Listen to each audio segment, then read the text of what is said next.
आम आदमी पार्टीच्या वतीने राजमाता जिजाऊ यांना अभिवादन करण्यात आले। आज रविवार दिनांक 12 जानेवारी रोजी दुपारी 12 वाजता आम आदमी पार्टीचे जिल्हाध्यक्ष अशोक खेडे यांच्यासह विविध मान्यवरांच्या उपस्थितीमध्ये शहरातील पुतळा या ठिकाणी त्यांना पुष्पहार अर्पण करून अभिवादन केले। आम आदमी पार्टीच्या वतीने बीड जिल्हा आम आदमी पार्टीच्या वतीने शहरातील राजमाता जिजाऊ यांच्या पुतळ्यास पुष्पहार अर्पण करून राजमाता जिजाऊ यांना त्यांच्या जयंतीनिमित्त अभिवादन करत जयंती साजरी करण्यात आली। यावेळी आम आदमी पार्टीचे जिल्हाध्यक्ष अशोक खेडे तसेच शहराध्यक्ष सय्यद सादेक, रामभाऊ शेरकर, माऊली शिंदे यांच्यासह अन्य कार्यकर्ते पदाधिकारी यांची उपस्थिती होती।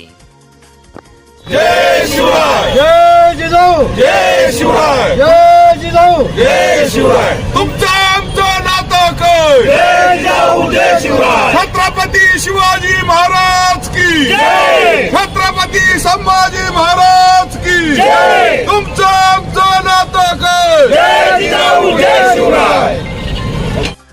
अशा प्रकारे कार्यकर्ते पदाधिकाऱ्यांनी विविध घोषणा देऊन परिसर दणाणून केला।